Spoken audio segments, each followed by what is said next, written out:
Welcome to today's edition of the Anaglyph Jukebox. You never know what you'll find on the old jukebox. Let's press B31. Okay, we've got Steranko, Harlan Ellison, 3D. Two titans in their respective fields with egos to match. Jim Steranko and Harlan Ellison. Harlan Ellison was a prolific writer who published more than 1,700 short stories, novellas, screenplays, comic book scripts, teleplays, essays, and criticism. Ellison was also well known for his temper, his feuds, and his many lawsuits. His best-known work is probably the script for the Star Trek episode, The City on the Edge of Forever, a time travel tale.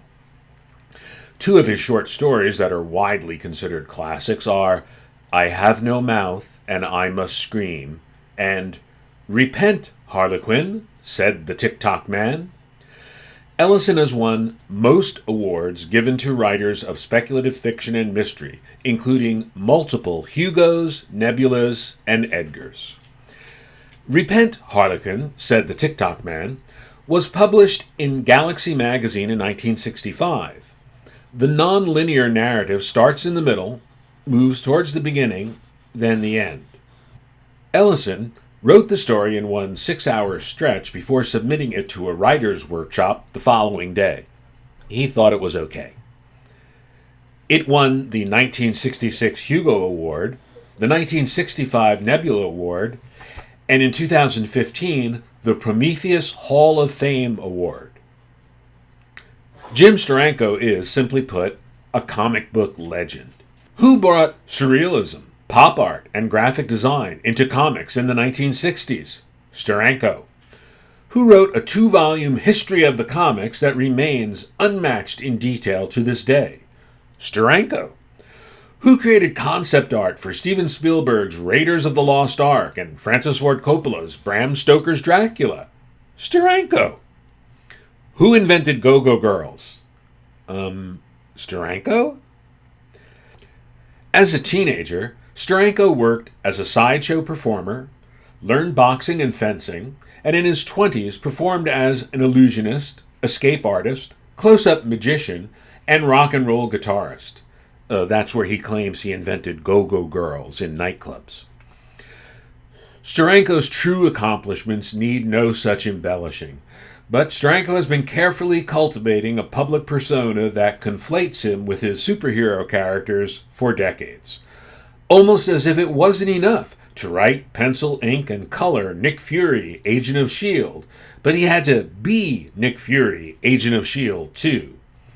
In 1966, Steranko's first professional published comics work was the concept, splash page, and plotting for the first 3 issues of Harvey Comics' Spy Man. In that same year, he approached Marvel Comics and did a 2-page sample of Nick Fury. Stan Lee hired him, and he began to work on the 12-page scripts over veteran Jack Kirby's pencil layouts. This was a common occurrence, as Kirby's style was Marvel's in-house style since his early 1960s successes, The Fantastic Four, The Hulk, and the X-Men. After this apprenticeship and indoctrination into the Marvel method of producing comic books, Steranko moved on to writing, penciling, and inking the pages himself.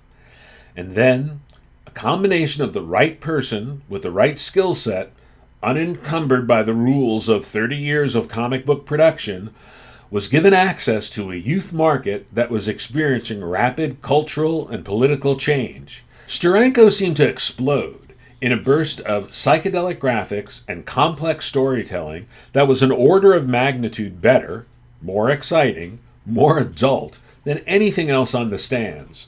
Fans quickly took notice. Steranko's work was a hit.